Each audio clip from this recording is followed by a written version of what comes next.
Counsel are hereby advised of their duty under the State Government Ethics Act to avoid conflicts of interest and the appearance of conflict, and are instructed to refrain from participating in any matter coming before this council with respect to which there is a conflict of interest or appearance of conflict of interest. I want to remind you that we are live streaming this so that your constituents back home have the opportunity to watch what we do. That is another time when we're trying to be as transparent as possible. We're trying to be one of the most transparent agencies in North Carolina. And I think Peter and the communications group have done a great job of trying to do that. Also want to remind you that immediately after the council meeting this morning, we're asking all of the counselors to meet out on the front steps of the bar building for a group photo. We haven't had a group photo since I've been on council, and I know that there have been group photos because I've seen them within the building, but there have been many, many years ago. And so I'd like to see that start as a tradition, that we have at least a group photo of the group at least once a year. So please don't just buzz away. Let's get that group photo. I hope most of you will be staying for the 50-year lawyer event today. So I'm going to call upon Vice President Brown to give the invitation for this morning. Thank you, Mr. President. Let us pray. We come today thankful for the opportunity to fellowship with counselors, staff, colleagues, friends, and special guests, both old and new, to continue discharging the State Bar's mission of protecting the public. We are so blessed to be able to collaborate in person and strengthen bonds as we work to enhance our legal profession and communities. We ask for your blessing and guidance as we address matters coming before us today, that you grant us the wisdom, good judgment, respect, and patience to complete our work in a manner pleasing in your sight. And when our work is done here today, including attending the 50-year lawyers luncheon, you keep us safe as we travel home to continue being good stewards and faithful servants of the State Bar. We ask that you grant us these blessings and others that we deserve. Let us all say amen. Amen. Thank you, Todd. I'd like to recognize special guests who are here today with us. First and foremost is Chief Justice Paul Newby. We'd like to welcome you. You're going to be hearing from Chief Justice Newby a little bit later. With Chief Justice Newby is Liz Henderson. Liz, if you'll raise your hand. Liz is from his staff, the chief of staff for the Chief Justice's office. Also in attendance from the North Carolina Bar Association is John Heil. John, if you'll raise your hand. John's going to be speaking to us briefly here in a minute. Mark Holt, who is the North Carolina Bar Association past president. Raise your hand, John. There you are, Mark. And I meant to say John is the president of the North Carolina Bar Association. And then the president-elect is Clayton Morgan. He's here. If you'll raise your hand. Thank you, sir.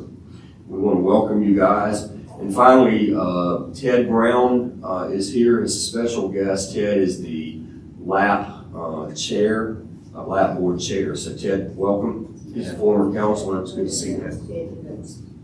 Ted Edwards. What did I say? Ted Brown? Yeah. He played running back for the NC State.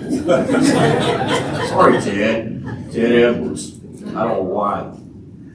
So Ted Edwards, who is the LAP board chair. So thank you, Ted, for being here. And you're going to hear from Ted in a few minutes, too.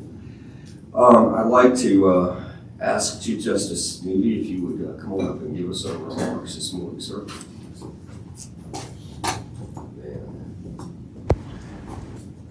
Good morning. Good morning. First, I want to thank everybody for being at the dinner on Wednesday night.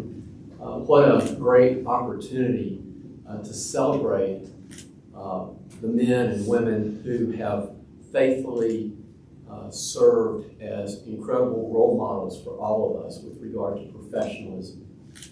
You can represent your client zealously and still be a gentle, kind individual who treats everybody with dignity and respect.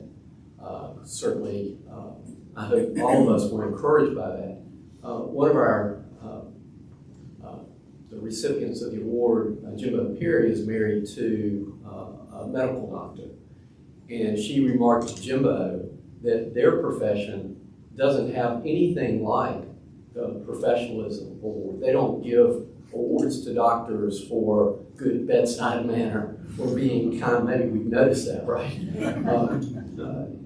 Their focus is perhaps on the competence, the excellent part, but not on the human relational part.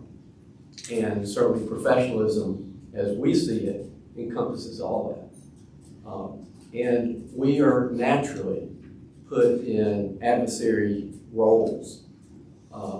But just because you have to argue different sides in a case doesn't mean that you have to build walls and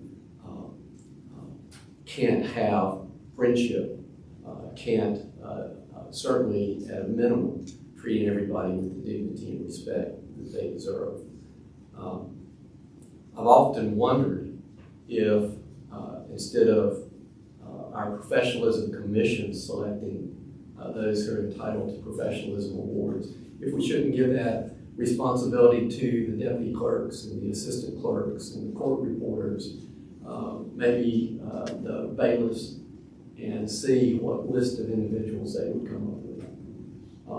I've been visiting, or my goal certainly is to visit all 100 counties.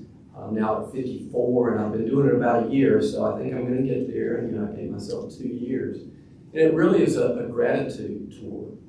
When we think about what we have asked our courthouse staff to do to keep our courthouses open during a pandemic like none of us have ever seen before, and hopefully we'll never see again, what heroic efforts they have all done to ensure our constitutional mandate, the courts shall be open and justice is administered without favor, denial, delay. And I can assure you, as I've now been to the 54 counties, North Carolina is incredibly diverse with regard not just to our population, but with regard to the courthouse facilities, the ways that our courthouse personnel are incredibly in trying to get around the normal challenges of holding court in some of these very old facilities. But then you put on top of that all the extra restrictions that came with COVID. Incredibly innovative in the ways that they have tried to ensure that justice is administered without favor, denial, or delay. I think on Thursday I'm going to be in Gaston County, and then Friday I get to visit the great state of Mcmillan. So I'm excited about getting to do the courthouse tour in Mecklenburg. We also will be having my ACES task force meeting there. ACES, Adverse Childhood Experiences, Adverse Childhood Environments, are a predictor of what individuals will ultimately encounter in our justice system. And the question that we are asking ourselves is, what can we do? How can we be more proactive when we see these individuals for the first time? Often as a victim, how can we provide to them the resources that they need so that ultimately they're not coming back before the courts? The other thing I'll mention that seems to have fallen by the wayside, but again, talk about no pictures. Well, we've been out of commission for 2 years with the COVID stuff. It'd be great to be back in person and look around and see each other, get to shake hands or hug or do all the stuff we humans love to do. And frankly, the impersonal nature of doing stuff with technology, it's efficient, but it impacts professionalism.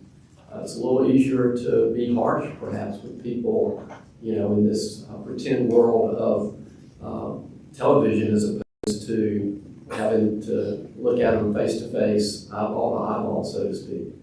So I'm very grateful that hopefully the COVID stuff's behind us and we're moving forward. Actually entered a proclamation several months ago that I expect all court functions to be back to normal. And again, I want local folks who better understand boots on the ground, the challenges that their own communities may have with regard to the residual impact of COVID or things like that. I want them handling it. I want them to be helping me understand what challenges they may face locally. But we have a serious issue with the backlog that has been created. But we had backlogs before COVID. And actually, I was recently reading, I try to read the biographies of the different justices of our court. And the second longest serving Chief Justice was Walter Clark, who served from 1903 to 1924. And he lamented throughout his career about the backlog in cases and worked tirelessly to try to develop rules so that these backlogs wouldn't be created. Generally speaking, across the board, there is a 20% increase in the backlogs since COVID came. Backlogs before that.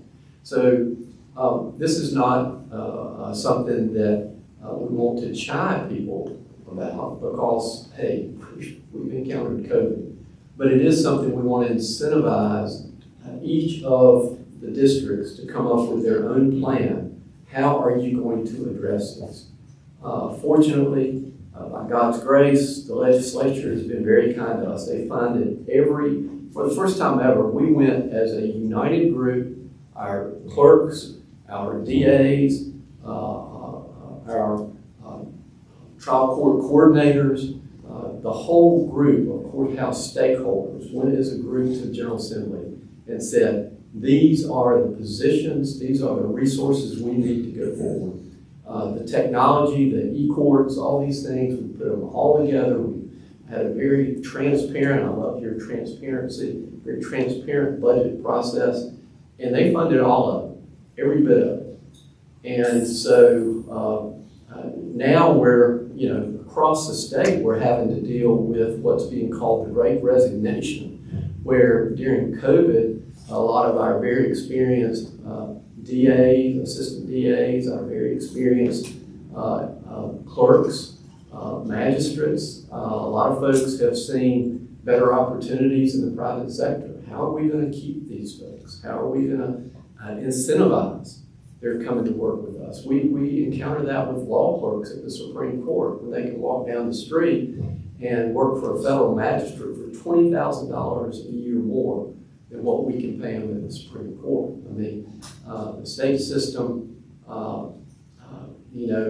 with pay raises that have not come through until now, it's been a challenge to recruit and retain good folks across the board.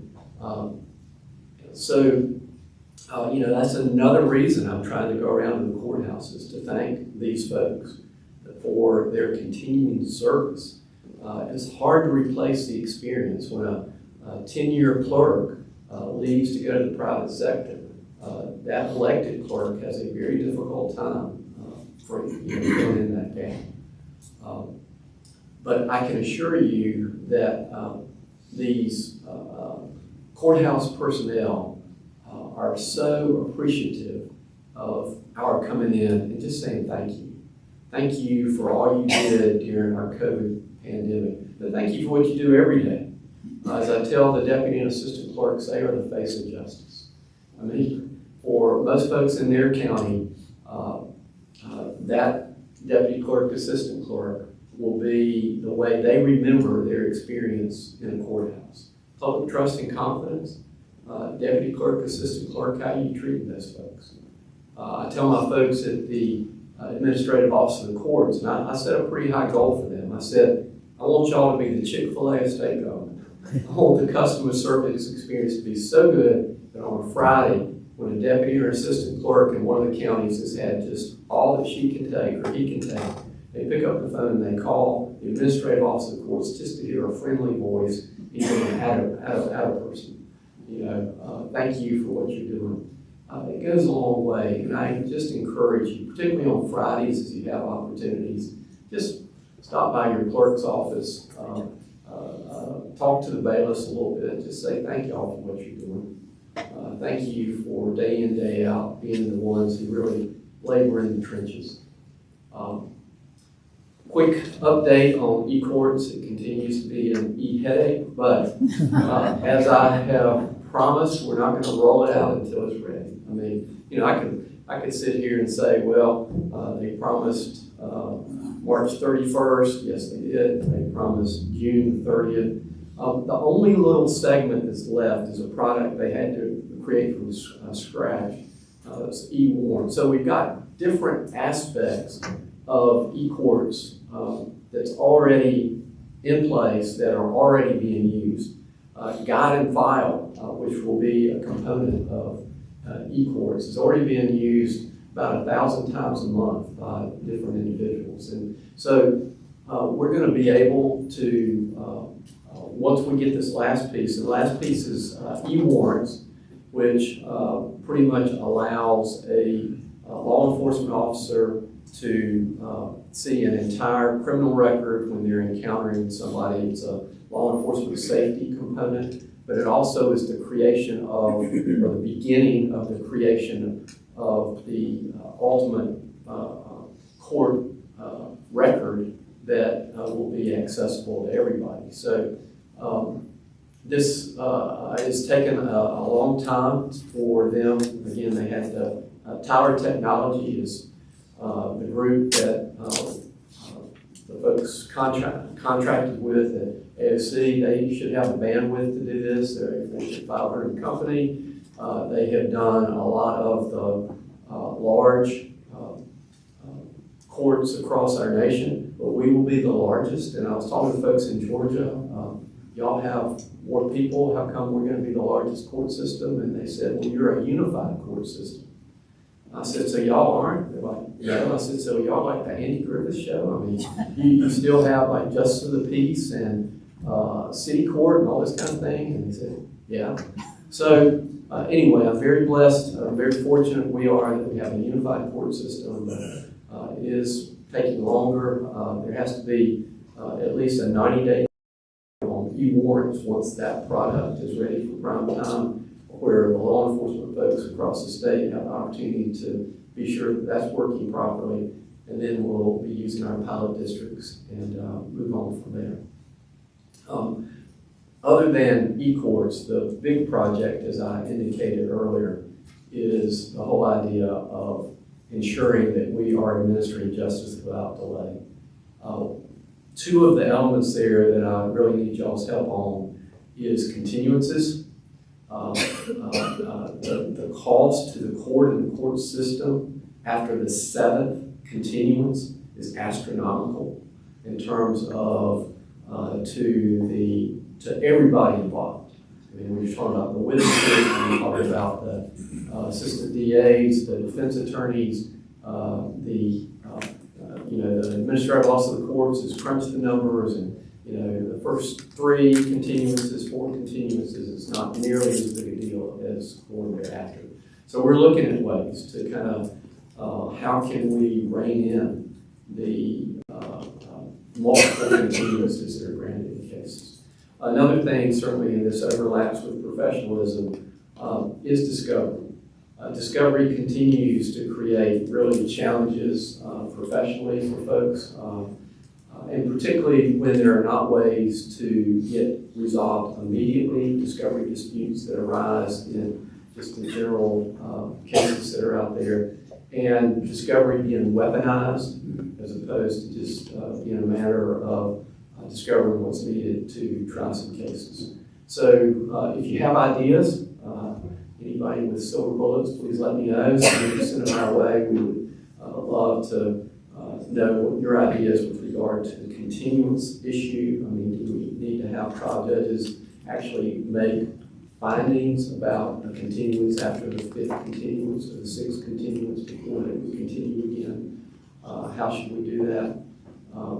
This whole idea of addressing the backlogs, I think justice is being administered without delay, without denial, and justice delayed is justice denied.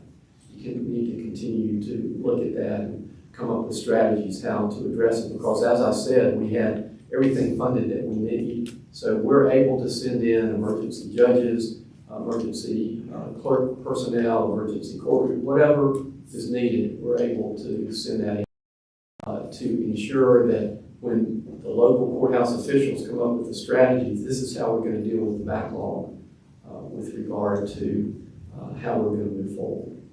Do y'all feel the weight of the responsibility that you have? You're selected by your peers throughout our profession to come in and represent them with regard to our regulatory governing body. Certainly I feel that responsibility. And I'm grateful for your leadership and for you, because I can't do it by myself. I need folks like y'all to help me see where the blind spots are and what we can do to ensure that we're leaving things better than we found it. I always love seeing Patty, and always reminded of Alan Head when I make that statement. And our goal is we just got to leave it better than we found it. And I was reminded at our professionalism dinner that we never know when will be our last time to say thank you for who you are and what you're doing.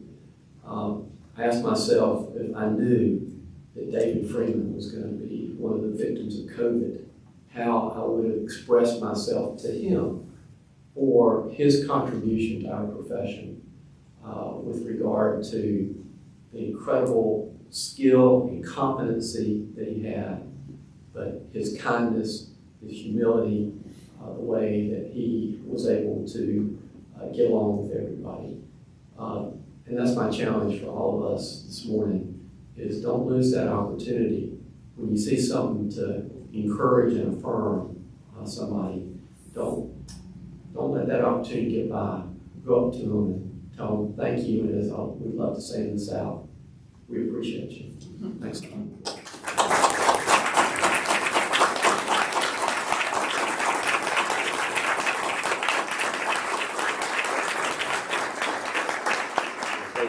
Chief Justice Bibby for taking time to be here today and share some words. I did want to go back, and this isn't on the agenda, but this is being our first in-person meeting since the new counselors took their roles in January. I wanted to introduce the new counselors, and if you would stand up as I call your name, just so people can see that you're a new counselor. You guys are not on as many committees. And so there may be some who haven't met you or seen you this week. Michael Peters is from District 8. Michael, can you tell us where District 8 is? Because those have absolutely no meaning. In what county? It's got Madison, Wilson. All right, thank you, Michael. Welcome, Michael. Mark Herring. Is Mark here? What county, Mark? Lenore, Wayne, and Green. All right, welcome, Mark. Thank you. Ashley Campbell. I know you're from Wake. Yes, sir. Yeah. Yeah. We appreciate y'all. Kimberly Moore. Kimberly Moore here. All right. She's from Wake. Meredith Nicholson. I think I saw Meredith. Yeah. And you're Catherine from? said I needed to stand on the table. But I'm not going to do that. And you're from? Durham. Thank you. Welcome, Meredith. Thomas Langham. You can tell us where you're from. Surrey and Stokes. Thank you. Manisha Patel. In what county? Go ahead and tell us what county. Guilford. All right. Welcome, Manisha. George Warren. Thank you, sir. Tamika Shafiq Horton. Also Mecklenburg. All right. Welcome, Tamika. Greg Jones. Rowan. All right. Welcome, Greg. Mary Oxley. Rutherford and Dow. All right, thank you. And Zealand McKinney. Far West. Haywood, Jackson, Swain, Cherokee, Graham, Clay, and Lake. All right, thank you.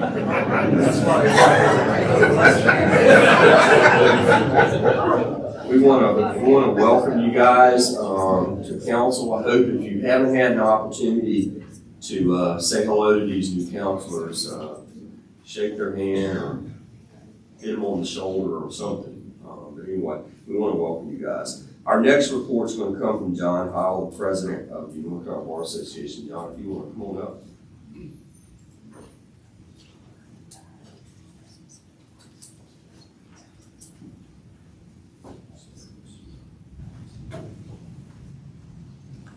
Morning, sir. Good morning. It's good to be with everybody again. I told you the other night how much I appreciated being able to be out and be in person with people and to see people and interact. I repeat that this morning, and it's even better today than the last time I was here because now I can see the faces that are not behind masks. So thank you for having us. Let me just hit a few points really quickly. On that note, we opened up again.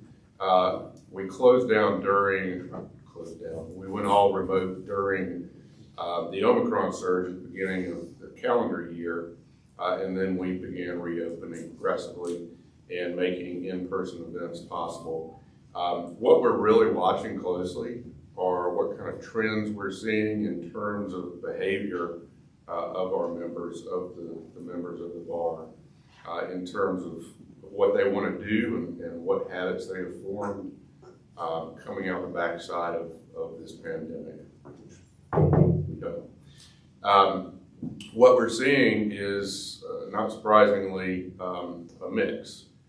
Some people really are eager to get back in person and to do the things like we are doing here today. Some people, for whatever reason, whether it's health or convenience or other, have preferred to stay virtual. And so we've had hybrid meetings and hybrid events, and we're watching very clearly or carefully trends in terms of percentages of who does which type of participation. But I think that's going to be really interesting to see as we go forward. We continue our work on our task forces, coming out of our report a couple of years ago on the Bar Association's history of systemic racism. The task forces are working to address those issues. We have a joint meeting of both our association task force and our foundation task force and our DEI task force yesterday, and we should see some good results on that by the end of the bar year. We had our our annual For All call-in service day on March 4th. We've been doing that every year since 2008. We continued that during the pandemic for the last 2 years, but we switched it all to virtual as opposed to having people come to TV stations and newsrooms and sit in phone banks. Everybody does it through a virtual app and can sit at their desk and answer questions from people across the state with legal information. We assisted approximately 7,500 people this year. Over the years, I think we are well over 100,000 callers that we've assisted, just calling in and giving them general legal information. Really fulfilling experience for any of you who participated. We certainly appreciate it, and if any of you are interested in participating next year, we certainly invite you to do that. Finally, we have our annual meeting coming up in June. We have slightly reformatted that. From those of you who attended in the past, or there's a multi-day event, we have tried to streamline that. Most of our events will be on one day. The Fridays are filling up. So we'd love to see you there, and look forward to being able to spend some time with people there. So thank you for letting me come and speak to you this morning. We appreciate your work and your hospitality. Thanks, John. Does anybody have any questions of John about the North Carolina Bar Association in your work? All right. Thank you, sir. Appreciate you coming. I'd like to recognize Ted Edwards, the chair of the Lawyers Assistance Program Board. Ted?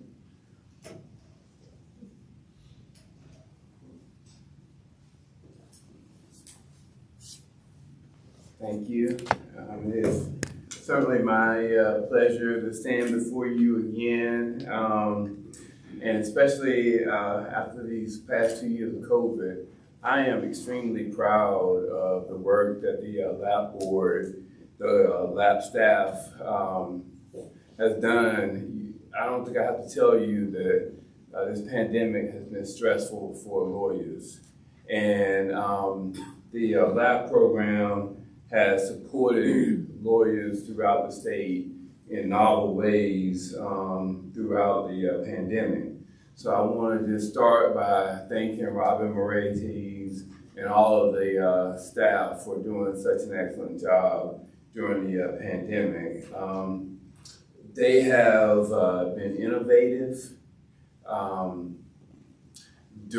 Just for an example, just last month, for the first time, we co-sponsored a women's conference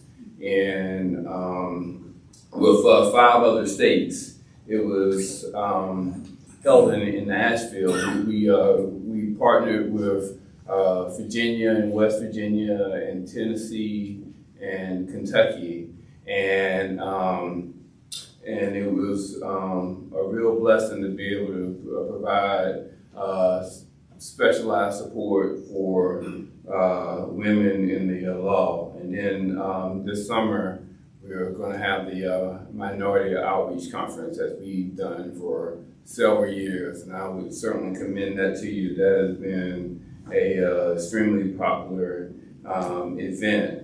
But in addition to conferences, we have gone into using technology in ways that we have not done before. Lab has started a podcast, which I would encourage you all to subscribe to. It's on all of the podcast venues. It's called Sidebar. So if you do a search for Sidebar, you will find the Lab podcast, and you'll just intriguing interviews where you hear lawyers telling their story about their recovery journey, and it is very inspirational and very helpful for folks to listen. In fact, I commend, we had a recent episode where our fellow counselor, Warren Savage, was the subject of the interview, and he did a really good job. Also, we are on Twitter. You can follow us on Twitter now at NC Lab Tweets. NC Lab Tweets. So I would encourage you to follow us. And we're also on LinkedIn. And so we're trying to take advantage of every opportunity that we can to meet people where they are, and to let them know that there is support and help available when it's needed. And so as you go out to your districts, I would just encourage you that, talk about lab. Help people to understand that there is no stigma with needing help with your mental health issues. Just as we need help with our physical health, we need help with our mental health. And so just reach out and talk about lab and help people to understand that we all need help from time to time. And so with that, I would just say thank you. It is truly my blessing to be the chair of lab, and I look forward to seeing you all again soon. Thank you. That continues to be the best thing we lawyers do for lawyers. And I do want to introduce, I have a question, please. I'm sorry. I have a question. Yes, please. ma'am. I would ask, if I'm confused, Mr. Edwards, is that correct?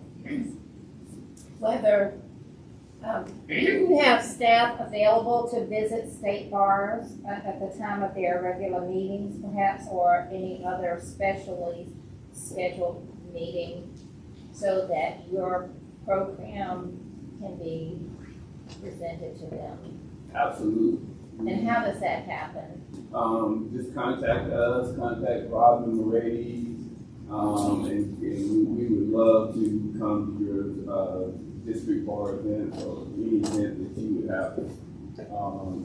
We also do a bunch of CLEs around the states. I couldn't get any stats on that. I was trying to keep it short. But yes, we are certainly available and we love the opportunity to do that. Thank you for doing that, because I was getting ready to introduce Robin. Oh. If you're a new counselor or you haven't met an older counselor and hadn't met her, you need to know her. She's got a tremendous staff, and the lab board does a tremendous job for us. So thank you, Ted. Thank you, Robin, for what you guys do. I'm going to recognize Mary Irvine of the IOLTA board. While she's doing that, I saw Julie Beavers come in from Lawyers Mutual. Thank you for the alcohol.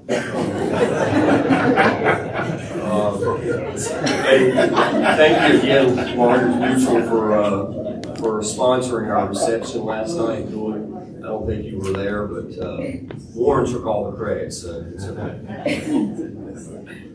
Good morning, counselors, and thank you, President Jordan. I'm here from IOLTA to report this morning, and again, great to see all of you in person.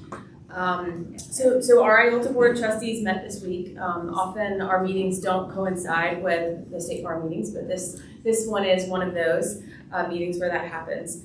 The board reviewed first the audit report for IOLTA, which I know you all will be taking up in a bit as well, as part of the larger State Bar audit. The board also spent time with a number of issues that really flow directly from the strategic planning that we completed last year. One of those is looking at an internal succession plan. It's something that many of our trustees felt was really important. I think we've all seen transitions happening in our organizations. Within the legal aid community, we're also seeing a number of those transitions. So we've been working on that, as well as a communications plan, which should be available towards the beginning of the summer. And we're excited to really jump in and start pushing out more communication so we can let people know what IOLTA does, what the work is, and really why it matters that we work in partnership to do this together. Income from financial institutions, which again you'll see as part of the audit report for 2021, exceeded $5.6 million. That surpassed our historical peak of income in 2019 of $5.1 million. In the last quarter of 2021, though, we did see some of those remittances begin to dip, largely as a result of some of the banks that have come to us and gotten interest rate adjustments or service charge policy adjustments approved. So we have seen those slightly lower remittances continue in the first quarter of this year. That said, we've also all seen news projecting interest rate increases. The first of those increases came in March, but the Federal Reserve is really projecting additional increases throughout 2022. Based on our past experiences, it can take some time for the IOLTA program to really appreciate the impact of those adjustments and the Fed funds rate. But we are really planning to start early and to push communications out to the financial institutions that we work with to remind them of their responsibilities in terms of maintaining a rate on IOLTA accounts that's comparable with that rate that they offer to similar accounts. And just to keep that door open with them and to just try to make sure that they are in communication with us as changes happen on their end. This spring, IOLTA has been working with the legal services community to generate discussion and ideas about some of the gaps that were identified in the legal needs assessment that was completed last year, particularly with an eye towards how IOLTA can support opportunities that the providers see to make some improvements in addressing those gaps. You all have heard about this legal needs assessment, I think, a number of times over the past year. Particular gaps were identified throughout the assessment. I think it's fair to say that most areas are underserved, all areas are underserved for North Carolinians that really can't afford an attorney. But the report did help to identify some particular areas where we see the biggest gap between the need and the resources that exist. So we worked with a couple of other stakeholders to start by surveying the legal aid provider community and then bringing the group together to really generate some discussion. Starting really with what are the biggest challenges that they're facing as organizations and what are their best successes, and really hoping to use some of those good success stories to think about ways that we can now apply that to the gaps that exist, and again, how can statewide stakeholders like IOLTA support, whether that's through funding, collaboration, or something else. So much of what we do, so much of what many organizations do really requires that partnership. Of course, due to limited resources and insufficient funding, just a fraction of the North Carolinians that need legal services have access to them. As the philanthropic arm of the State Bar, we are working at NC-IOLTA to provide that access to justice by providing high-quality legal assistance to those that need it. I want to tell you just a short story about partnership, and one of the partnerships described to us by one of our grantees that helps them to do the work they do. One of IOLTA's grantees, the North Carolina Pro Bono Resource Center, which is a project of the North Carolina Equal Access to Justice Commission, recently shared a story about their team's efforts to restore driver's licenses for individuals with suspensions related to unpaid fees and fines. The client first received an advice letter from the Pro Bono Resource Center, and that really detailed the suspension, explained the steps that that individual needed to take to seek restoration of their license. The client got that letter and immediately was really empowered to take those steps that were laid out, and started cleaning up a child support issue, taking a substance abuse assessment, paying off court fees and fines, among other tasks. The list was long. There was a lot to do, but the client jumped in. When the client returned to the Pro Bono Resource Center, ready to confirm that the record would in fact be clear, he was really eager to resolve the issue to maintain his job. The Resource Center staff, however, noted that there was both an out-of-state issue in Georgia, as well as one other missed court date here in North Carolina that was going to prevent him from moving forward. That's when the Pro Bono Resource Center staff really went to work. They reached out to Georgia to address the issue with their DMV, made sure that the communication back to North Carolina happened, and then they connected with an ADA here in North Carolina where the old case was to work on getting that resolved. This partnership with the client working very hard to address the steps that were within their power, and then the North Carolina attorney helping with the pieces that simply would have been too challenging to accomplish pro se, resulted in a new valid driver's license for the individual, the ability to maintain their job. They said in the story, the best message that they got was the photograph from the client with their new driver's license picture, which they were just thrilled to have. So that is a story of partnership among one of our grantees. And again, we talk about that because we know that we can do what we do without lawyers, without financial institutions, without the legal aid programs, and the clients that need this work and that are benefiting from this work. So. Thank you, Mary. We'll call upon Catherine Jean to give us a thorough report of the Office of General Counsel. Thank you, Mr. President. Yes, ma'am. Darren asked me to try to limit my comments to an hour today, so I'm going to try. You have in your materials a report of the activities of the Office of Counsel during the last quarter. I'd be happy to answer any questions. Thank you.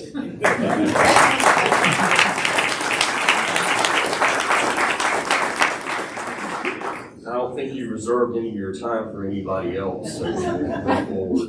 So, No, we did forfeit. We're going to go on to the committee reports and start with the executive committee. The proposed minutes of the council meeting on January 21st, 2022 were posted on SharePoint, and also the minutes of the council meeting minutes have been posted. I don't think we have to do the executive, right? All right. Those are all posted on SharePoint and need to be adopted and approved. Do I have a motion to do that? All right, second. All right. Any questions or comments? All in favor say aye. All opposed? All right, thank you. I'll ask Marcy to talk about the financial report. I don't think I can be Catherine, but I'll do the best I can to do this quickly. So the Finance and Audit Committee met and considered and reviewed the first quarter financial statements and the 2021 audited financial statements, all of which are on SharePoint, and I'm sure all of you have taken a deep dive into those and looked at those. But at this time, upon motion of the Finance and Audit Committee, the Executive Committee voted to recommend to the Council the approval of the first quarter financial statements and the 2021 audited financial statements. All right, those do not need a second.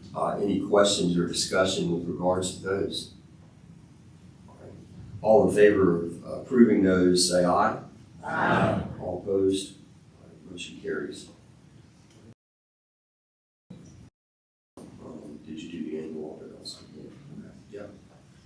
Move on to the appointments team. All right, so the Appointments Advisory Committee also met this week, and upon motion of the Appointments Advisory Committee, the Executive Committee voted to make the following appointment recommendations to the Council. To serve as members of the Disciplinary Hearing Commission, James A. Davis, Margaret M. Hicks, Margaret M. Hunt, and Jay Meyer, and Kristen Halkiotis. We also recommend Ms. Davis, Stephanie Davis, as Chair of DHC, and Shannon Joseph as Vice Chair of DHC. Comes as a recommendation from the Appointments Advisory Committee. Are there any questions? All right. All in favor, say aye. Aye. All opposed? Thank you, Officer. We have some amendments to our rules that have been proposed and are prepared for publication pending the approval of this body. Proposed amendments for publication include the proposed amendment to the rules of governing the continuing legal education program. Peter put a great sort of one-pager together, kind of explaining what those potential changes are. This is up for publication so that we can get some comments from the bar at large to see what they think about these amendments. There are some pretty, it's a revamp almost of the CLE rules, which have not been substantially changed since they became a mandatory CLE state. So I hope you've had a chance to look those over. I will tell you that Peter met with Chief Justice Newby and went over these rule amendments. There were a couple of tweaks that the Chief Justice asked. Those have been also included in your materials as amendments to those rule proposals. We're asking that those be published. The others, unless somebody wants to take these out separately, I'm going to take them as a group. The other amendments to be considered for publication include the rules of governing the paralegal certification program. It deals effectively with the appointment of the chairperson. Currently, the chairperson has to be a licensed lawyer, and this rule amendment would allow for a paralegal who is on that board to serve as the chairperson of that board. And it also talks about succession and appointment of members and when removal is allowed. The next, those are the, I think those are all the, no, I'm sorry. There's one additional rule amendment, and that has to do with Rule 1.19, which is the sexual relations with a client. And those are asked to be published at this point in time. Again, all of those rule amendments that are proposed are in your materials, and I hope you've had a chance to look at that. Does anybody have a question or a poll for discussion, any of those three rule amendments? All right. That being a recommendation from the Executive Committee, it doesn't need a second. So I would call it the vote. All in favor of publishing those rule amendments, say aye. Aye. All opposed? All right, thank you. The next group of rule amendments have been published and have been reviewed by the public at large, and no adverse comment has been received other than with regards to comments about the rules of professional conduct 1.6 and 1.9, and we'll talk about those in just a few minutes. And again, if you want to discuss these individually, I'm happy to pull them after I summarize what they are. The first one has to do with actions by the council and review by the Supreme Court. There's a time limit that we are supposed to transmit rule amendments to the Supreme Court. We're asking to adjust that in conformity with what we have done in the past, as opposed to what has been written. It's a very minor kind of technical thing. I don't think there's too much controversy with regards to that. The next rule amendment has to do with the admission of the practice law in the state, requirements for applicants, and it generally, the proposed amendment eliminates the North Carolina state-specific component requirement for general and the uniform bar examination for transfer applicants. Again, that was published and received no adverse comments. And then the other two matters deal with Rule 1.06, the confidentiality of information, and 1.09, the duties of former clients. Those amendments were debated pretty heavily within the Ethics Committee as it related to an inquiry that was made, and they have asked that these amendments be adopted at this point in time. So those four amendments have been published with and are asked for adoption at this point in time. Is there any questions or anybody want to discuss any one of those four amendments? All right, with no hands, I call that to vote in favor of adopting these amendments. Yes, ma'am. On this, the second page, this is the amendment to Rule 0901 on transfer of international status. Did you take that one? Oh, I'm sorry. I keep forgetting about that. It must be this arthritis. There is another one. There is another rule amendment with regards to the procedures for the Administrative Committee, and that allowing the Secretary of State Bar and discretion to transfer an active member to inactive status upon completion of a petition to transfer to inactive status in the same manner that the Secretary can do in another instance. So those are the 5 rule amendments that we're asking for adoption. Does anybody have a question about any of those? All right. Seeing none, I would call that to a vote. All in favor of adopting those and transmitting those to the Supreme Court, say aye. Aye. All opposed? All right. I think that does with the Executive Committee. And we will move on to, we've asked, we do these in alphabetical order, but we've asked Todd to go ahead and give the report of the Issues Committee at this point in time because of the information that we dealt with that day. So, go ahead, Todd. Thank you, Mr. President. The Issues Committee met on Wednesday to take up its 5 or 6 agenda items. We have updates on several of them, and then we have one action item for the body. And we presented the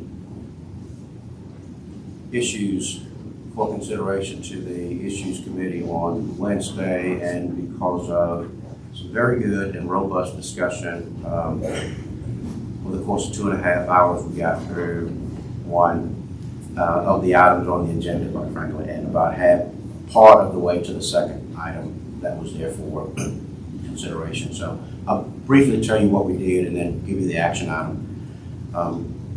We talked about the wonderful work that Gordon and his subcommittee did on the secure leave report, and the short answer is that proposal will move forward in the fullness of time.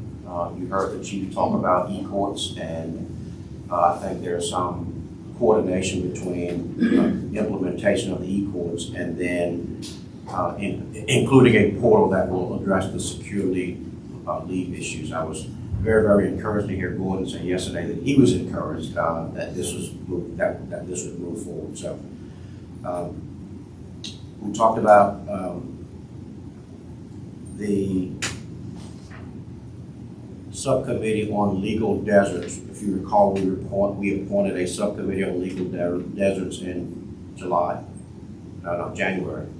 And legal deserts, as you may know, is places where there are too few lawyers to serve the folks who work and live there, leaving unmet legal needs. And so we appointed a subcommittee to talk about that. That subcommittee has been formed, and I think they're going to schedule their first meeting soon and give us a full report in July. We've also had on our agenda consideration of whether to study establishing an Access to Justice Committee of the Council. We did not get to that.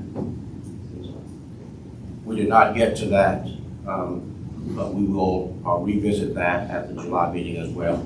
The major items for consideration, as you may recall from the January meeting, were discussion on the report of the Diversity and Inclusion Subcommittee and the report of the subcommittee to study proposed regulatory changes in other jurisdictions. We talked at length about those, and then we gave the report again to the executive committee yesterday. And I'll tell you where we stand on it after a great discussion in consideration of the 9 items or recommendations from the D&I subcommittee to the issues committee approved all of those except for one. They are in your materials, and you should have exactly the language of the 9 adoptions that we addressed, and the ones that were adopted and the ones that were not adopted. We then made that presentation, as I said, to the executive committee yesterday, and having been approved in the issues committee, we made a motion to the executive committee that the executive committee accept the recommendations of the issues committee relative to the D&I recommendations, which the executive committee did. And so, as of this moment, we have before the council the recommendations of the issues committee as approved by the executive committee. And so, Mr. President, I don't need to belabor the details of the recommendations unless someone wants me to, because that's in the materials and we've circulated those and discussed those. I'm sorry. Go ahead. I think Peter circulated those to, after the executive committee, to the bar counselors, so they should be in your materials. Then on behalf of the issues committee and on behalf of the executive committee, I would move that the council adopt the recommendations that were approved by the issues committee and then approved by the executive committee relative to diversity and inclusion at the state bar. Okay, thank you. So it does not need a second.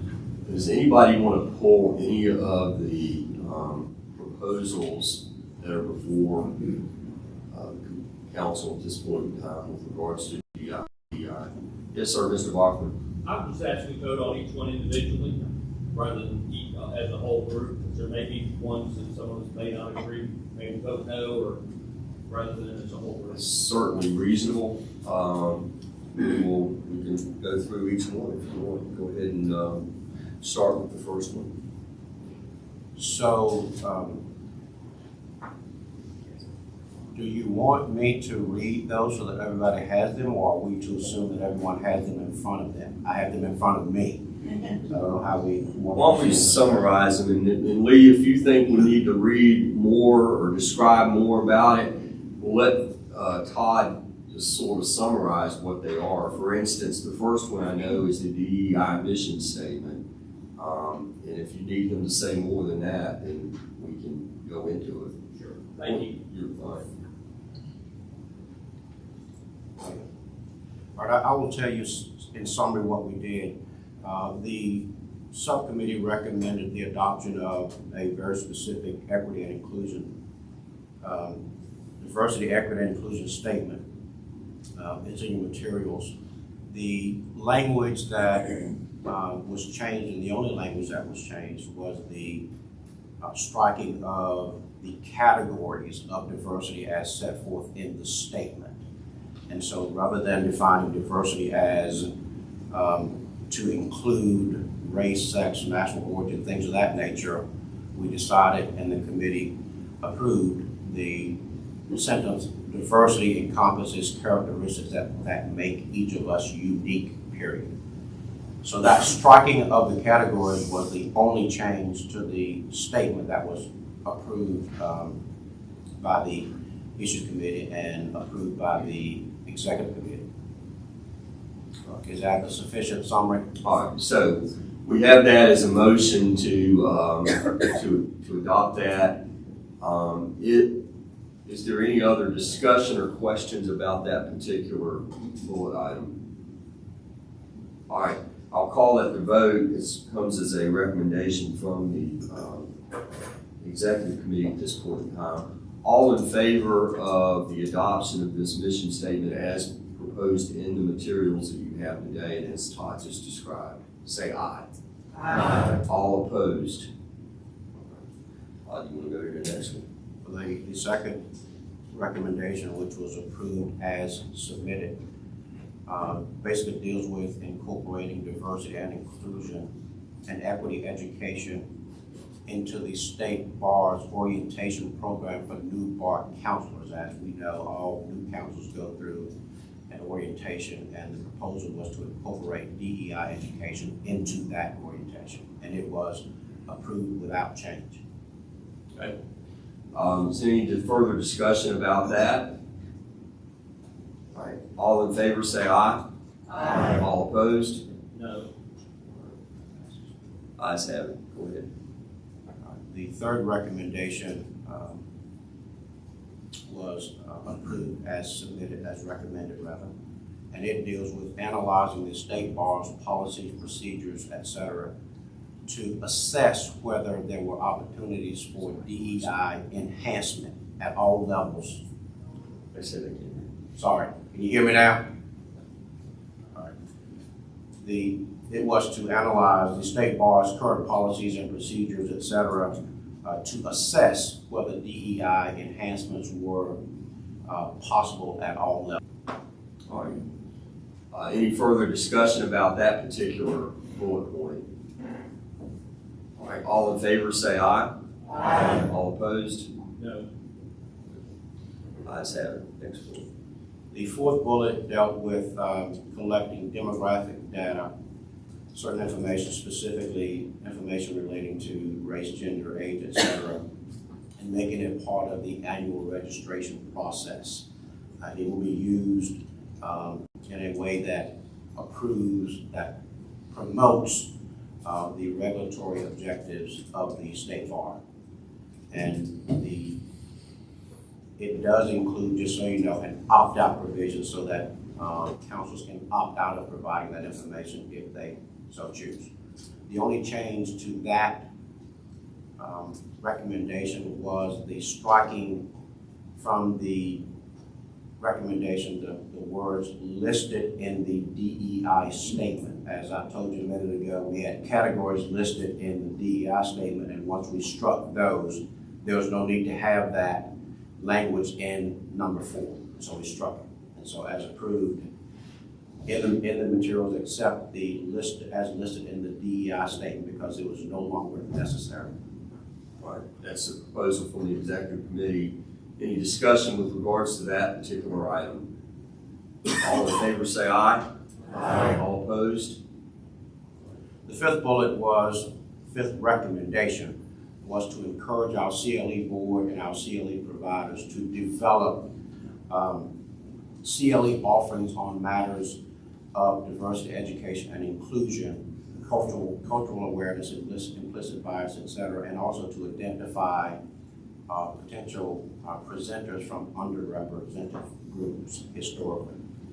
And obviously, the CLE boards and providers produce a lot of materials, and so we wanted to have them offer those types of opportunities, and then folks wanted to take advantage of them. That recommendation was also approved without change. Any discussion or questions about that proposal? Call to vote. All in favor of adopting that proposal, say aye. Aye. All opposed? Motion carries. The next recommendation was to recognize Juneteenth and other state holidays by issuing an internal written acknowledgement of the holidays for staff. And so, as we all know, in 2021, Juneteenth became a federal holiday. It has been recognized in North Carolina as a holiday, an unpaid one. It is recognized in Wake County as a paid holiday. And so we are simply asking the board to recognize it in the materials. And it's going to be an unpaid holiday. So that was a recommendation that was accepted and approved as written. Any discussion with regards to that proposal? All in favor say aye. Aye. All opposed?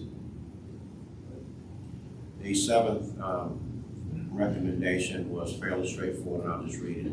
Ensure all persons, including English language learners, have access to the State Bar's public protection programs, that exists already in many ways, but that was approved as written. All right. Any discussion with regards to that proposal?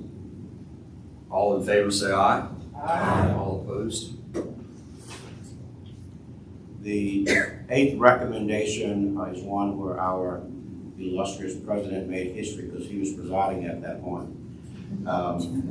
It was a recommendation to continue the work of the Diversity and Inclusion Subcommittee by renaming it, and also to look at things such as studying whether a DEI staff position and DEI standing committee should be created.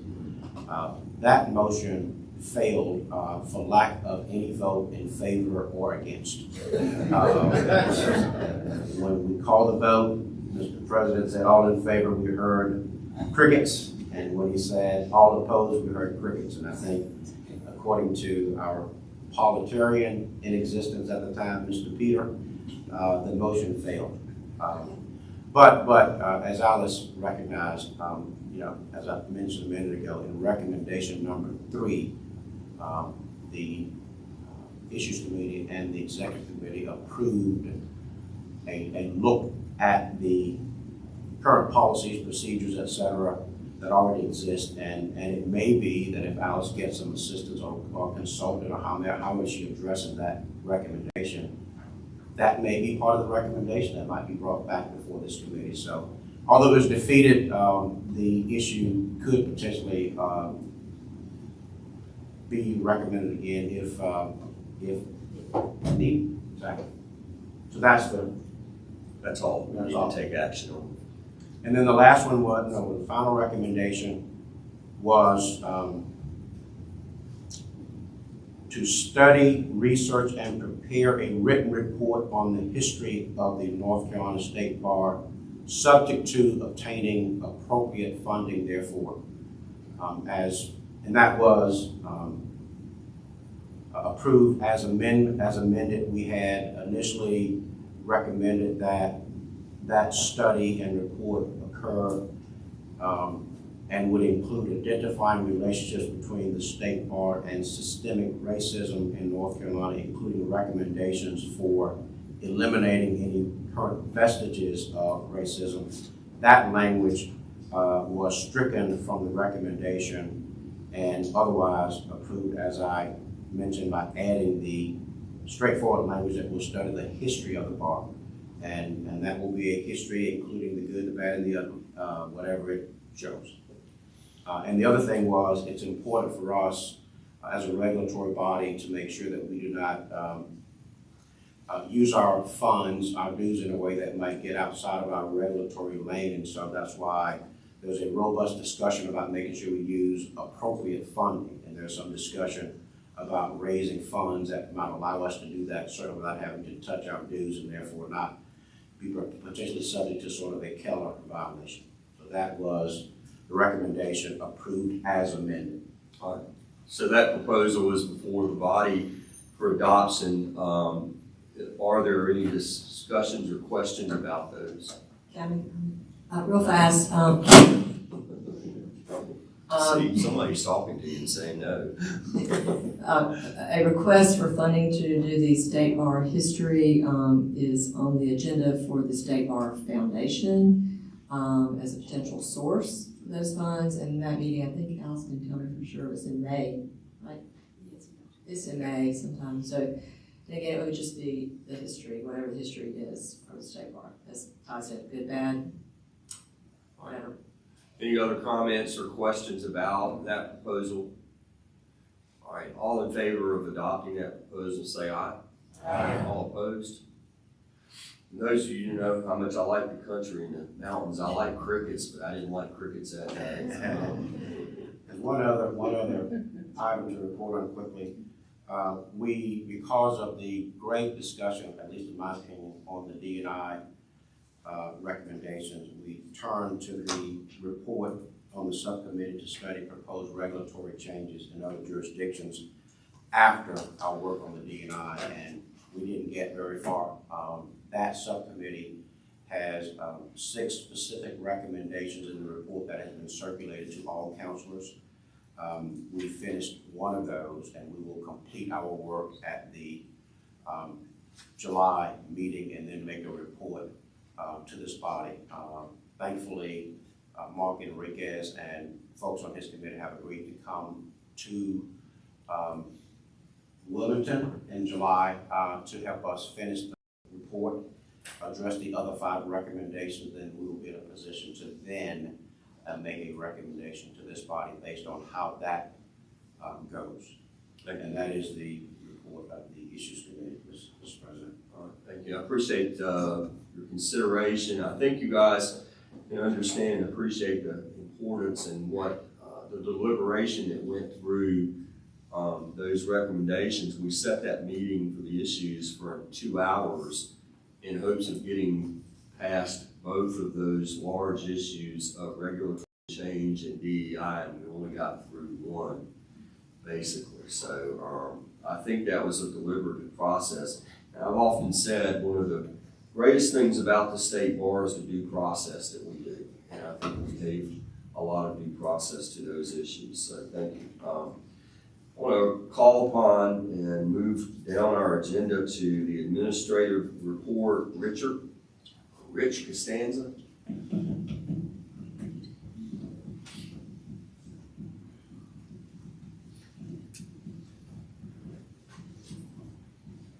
Thank you, Mr. President. Yes, sir. Good morning. It's good to see everybody back in person.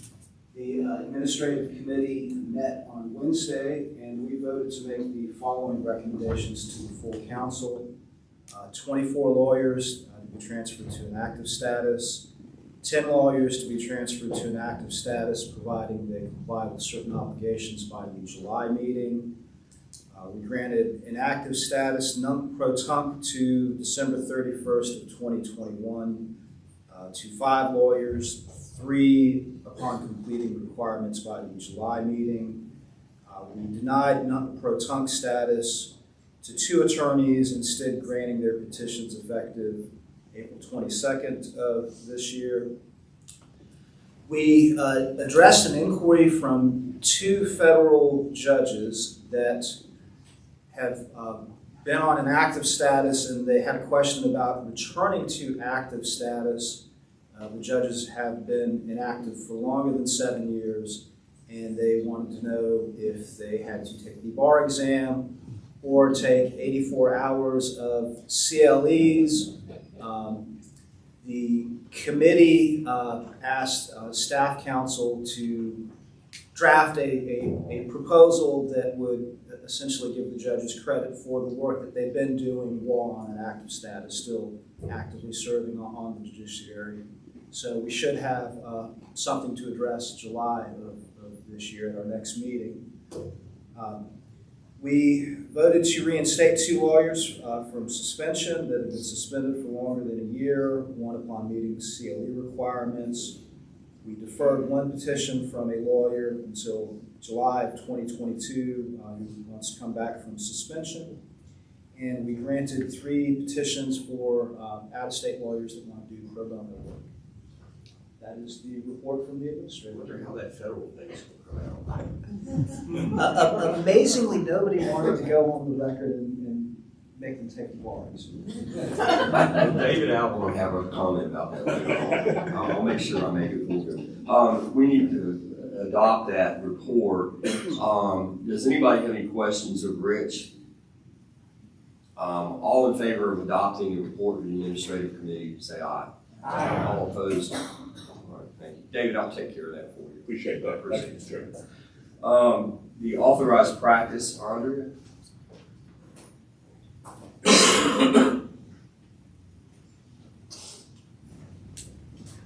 Good morning.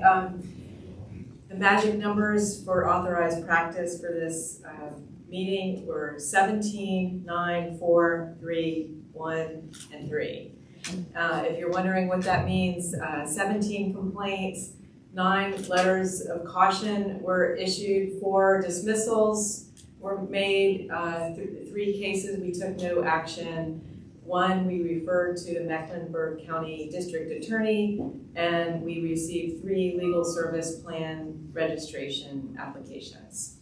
There's no need to move to accept the report, that's it, and I'm guessing nobody has any questions. Any questions? All right, thank you. Anna, Communications Committee. Thank you. Good morning. I'm the vice chair. Our chair, Dorothy Hurston Mitchell, has been on the bench all week, so that's why I'm presenting this today. But for the Communications Committee report, there were no action items for the Executive Committee. The committee reviewed communications activities during the past quarter, including podcasts, social media, and streaming videos, and will continue to seek podcast topics that can be turned into interesting journal articles. The committee discussed the importance of effectively communicating the proposed changes to the CLE rules. And lastly, we heard a presentation about message mapping from Alice, and we voted to create a subcommittee to work on creating a message map for the North Carolina State Bar. That's our report. Thank you. Thank you. I don't think there's any action items in that, so we would, any questions of Anna? Thank you, Anna, for your work. Thank you for stepping in, too. Evan? Evan's going to give us the report from the Ethics Committee. I think there is an action item in that. So.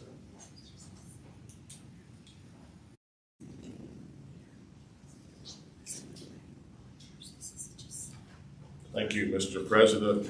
Hello, everybody. It's great to see everybody in person. We met yesterday at the Marriott Hotel in a room that was the size of a soccer field. And we really needed distant vision to see each other and talk across the room. Nonetheless, we got a lot done yesterday.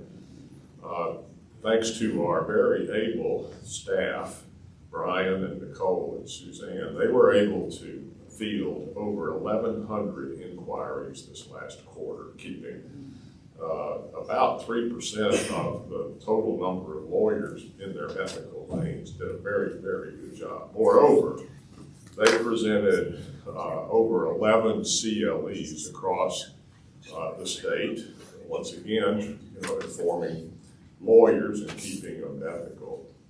And we received a report about the random audits. And once again, we see the same kind of issues in the random audits every quarter.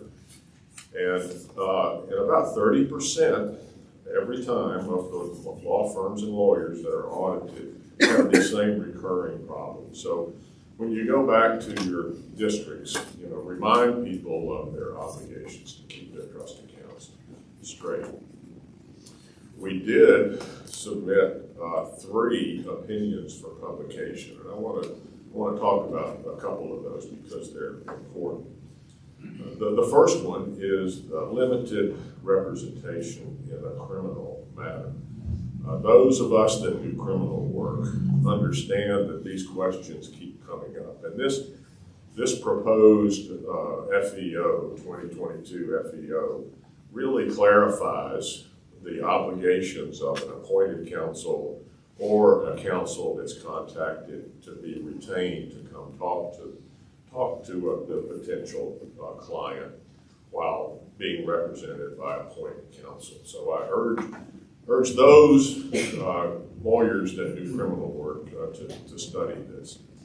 The second proposed opinion that's going to be published has to do with double billing in a fee situation where a lawyer, for example, is traveling on a plane and gets travel time, but then works on a case and bills both for the travel time and the work that he does.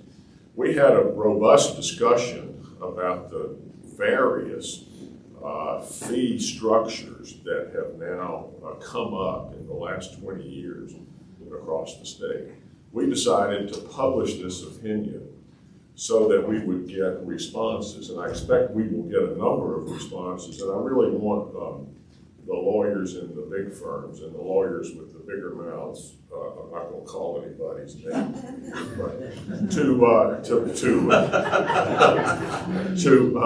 to put this information out so that we can get a good sample of what kind of fee structures are out there so that we can tailor this opinion as best we can. It was a very productive meeting. We dealt with the stuff with the executive committee is already done with the rule changes to Rule 1.6 and 1.9. That was a subcommittee that met for 2 years trying to find and craft ways to bring common sense into the way we practice law and also educate ourselves, talk to mentors, talk to colleagues, and we managed to find the middle road on that. However, as we have received so many comments about 1.6 and 1.9, it became clear that many of the lawyers are not closely reading the rules and don't really understand what it means. So we talked about having another article in the Bar Journal about explaining these changes, and I'll be glad to answer anybody's questions. I've made some phone calls to folks. I was the chair of that subcommittee, and explained to folks exactly what it means and how it goes, how it can be put on the ground. We do have one action item, and that item is we voted to move for adoption 2022 FEO 1, which deals with an attorney serving in a dual role of guardian ad litem and an attorney advocate, which does happen in some cases. And this really clarifies that conflict of interest, those issues, and when a lawyer may or may not engage in those activities. So that is a motion from the Ethics Committee, and we move that for adoption. Are there any questions about that ethics opinion that Evan hadn't already covered? All right. That comes from the Ethics Committee. It doesn't need a second, so all in favor say aye. Aye. All opposed?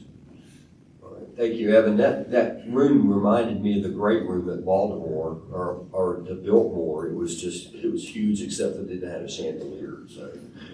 And I just want to thank everybody on the Ethics Committee. It's a great committee. Everybody was well prepared yesterday, and we had a robust conversation about all these issues. Thank you. Thank you, Evan. Matt Smith, Grievance Committee.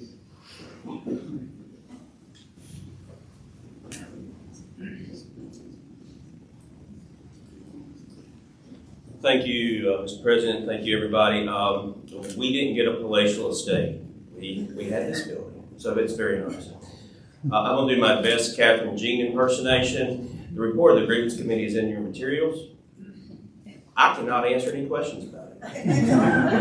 Thank you.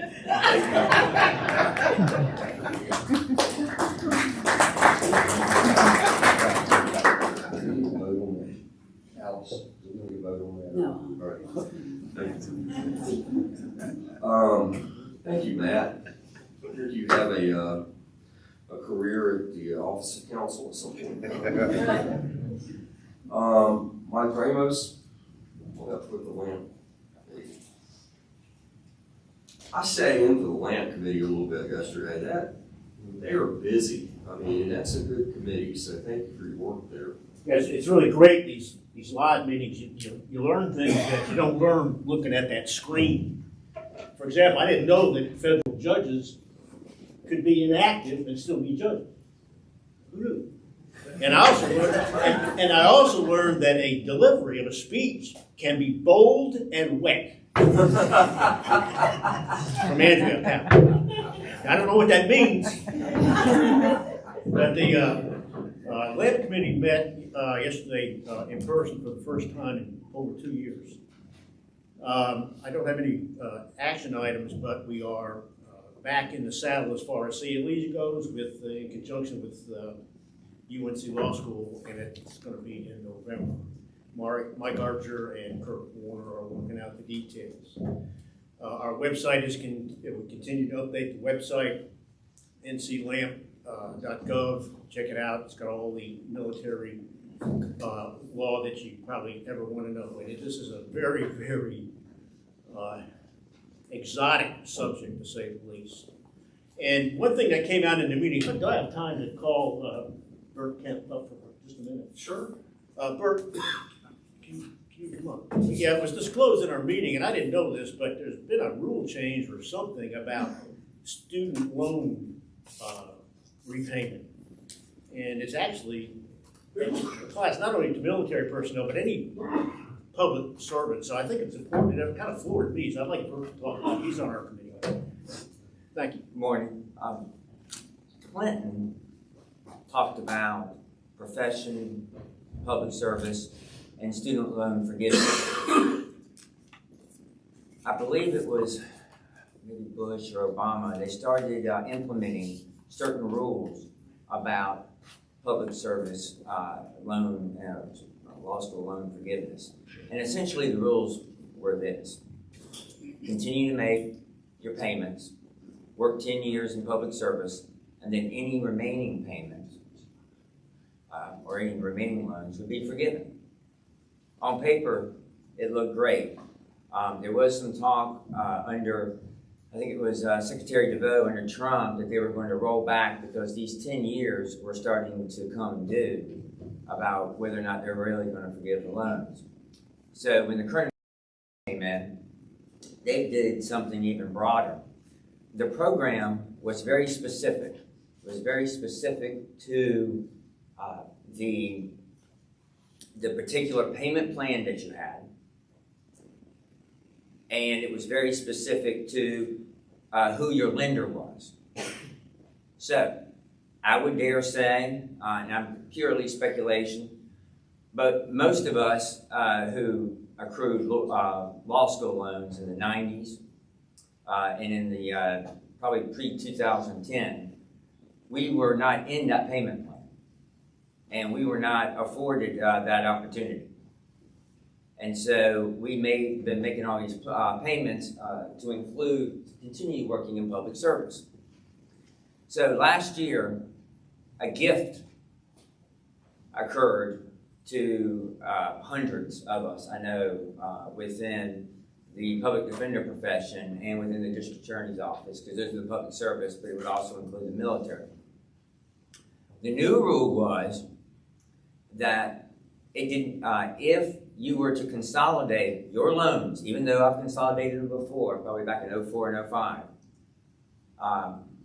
if I were to reconsolidate them again, which is quite amazing that you can consolidate once, and even though it's one loan, you just magically consolidate them again, and go under direct loans, which is the federal government, then not only will it start counting towards your 120 payments, but they will reach back and count the ones that you have already paid.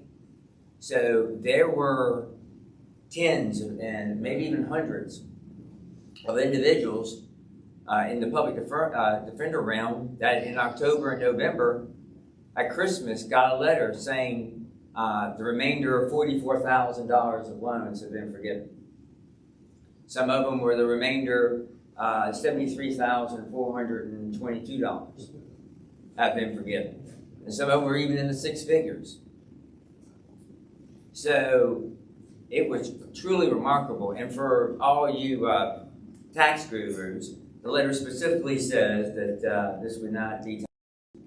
So it was a win-win. And so this reach back provision has a sunset, and that is October of this year.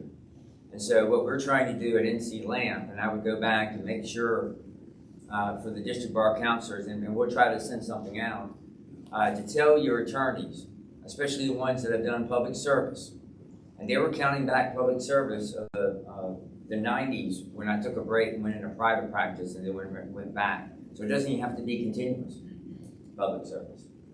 I mean, it is as broad of a loan forgiveness that I have ever seen. And so we would be remiss not to ensure that all of our public service attorneys that have done 10 years, even though they might have done it back in 95 and 2005, because there were many extremely successful attorneys who live in extremely large houses, privately. They did public service work. What's that? No. I'm saying public service attorneys don't live in big houses. I'm saying private attorneys have an opportunity. But I asked them, I was like, have you paid your student loans off? They're like, no, because they got such a low interest rate, they were paying like 1 or 2%. But now that they can actually not pay them at all and get them forgiven. So for their 10 years. So I just put that out to all the attorneys and the counselors out there, because this is a pumpkin, literally, 31 October. So that's it. Thank you. Great information. Anybody have any questions of Bert or Mike about the work of the LAMP Committee? This is the reason why I can afford my suits now. Yeah. Mr. Savage.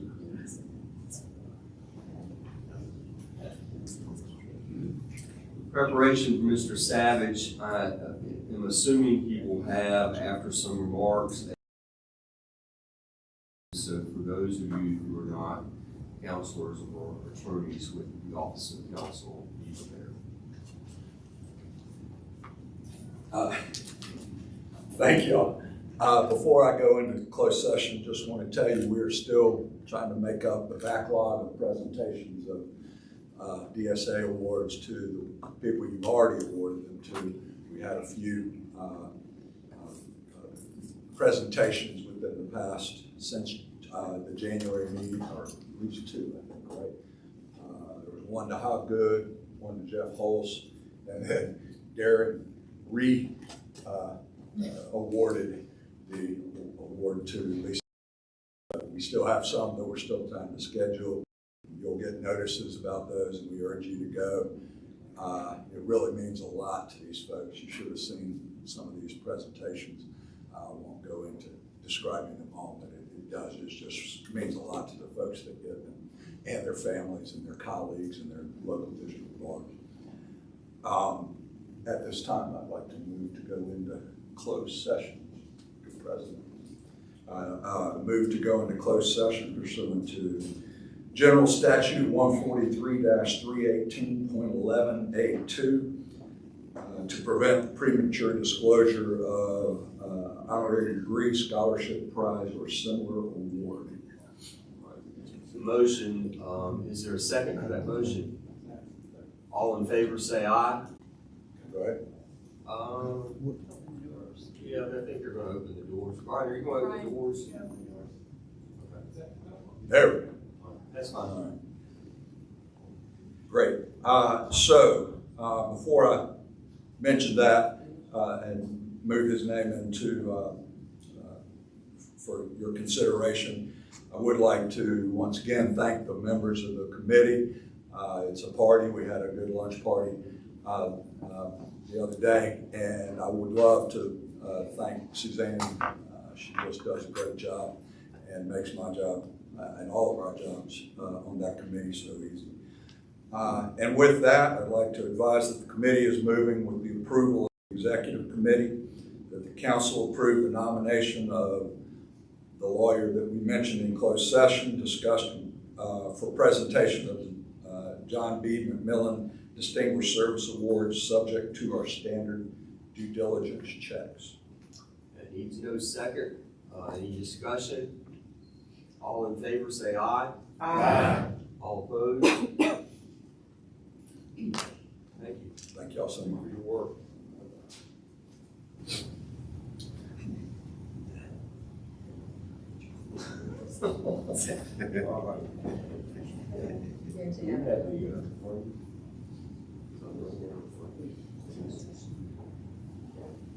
There. Oh, it's over here. Okay. Come down. Yep.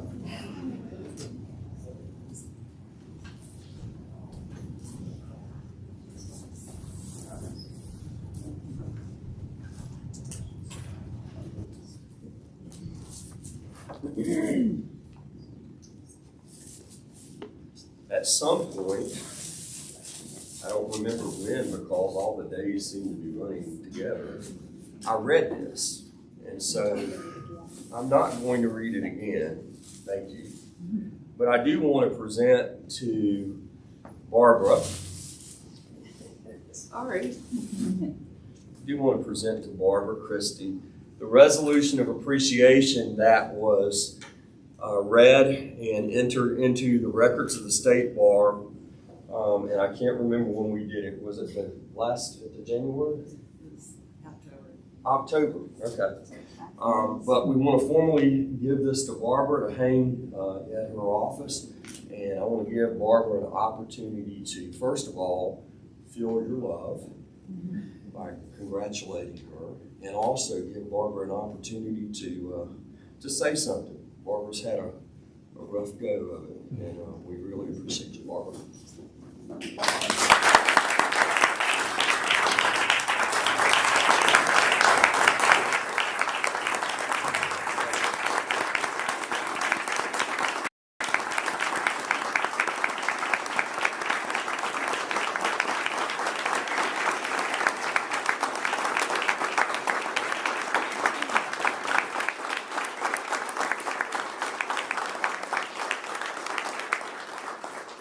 Thank you. I'm not really prepared to say anything, except that it has been my privilege and joy to serve with you. And you've heard it said many times, and those of you that are new will hear it many more times, that this becomes like a family. And like a family, we share our joys and we share our concerns. You know, just here during this meeting, we've shared with each other the joyous birth of children and grandchildren, the death of loved ones. And on a personal point, I just want to thank all of you that have lifted up our family in your prayers. We have felt it and we have appreciated it. Thank you so much.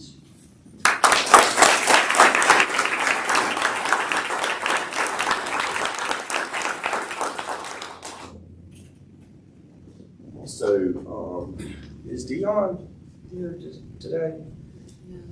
Oh no, I just wanted to express my condolences to Dionne Forder. I know you guys probably heard her mother passed away, and the funeral was on Tuesday. So keep her in your thoughts and prayers. Having just lost my mom in July, I can really relate to what she's going through. So also wanted to just let you guys know of something else. Believe it or not, the state bar officers don't just kind of relax around when we're not in quarterly meetings. We did go to Chicago for the Bar Leadership Institute, and that's where we got the message mapping idea from, which I think once you have an opportunity to kind of look through that, you're going to see the importance of that for the state bar. But the other thing is we had great conversation because it gave us an opportunity to kind of sit in a relaxed area and talk about what our vision is for the Bar Council and for the state bar, and some of the ideas that we were able to just talk about and to sort of generate a consensus on helps this body move forward. It helps us in our leadership role. The other thing, which I think was one of the nicest things we've done in a long time, was we met with the past presidents. And I want to commend to you, before you leave this building today, there's a picture of the past president luncheon. We have a picture of the past presidents at our luncheon on April the 1st at the Grayland Estates in Winston-Salem. And I think it's the first time we've ever had a luncheon. And we've had breakfast with them at the quarterly meetings. And the comments that we got about having that luncheon were from, we always felt rushed at the breakfast. We sat there for 2.5 hours and talked to the past presidents of the state bar who provided a lot of institutional knowledge and historical information and things that were important about what we're doing today. And it was really, really helpful. And I think we came away with the idea that it's something that we hope to do every year, to bring them outside of a quarterly meeting and sit down and have a chat and get their ideas of what they think about the business of the bar at this point in time. So it was a great time, and I think we had a great go of it. I am supposed to tell you, because President-elect Marcy Armstrong said we need a bathroom break before we go down and take a picture. Does everybody agree with me?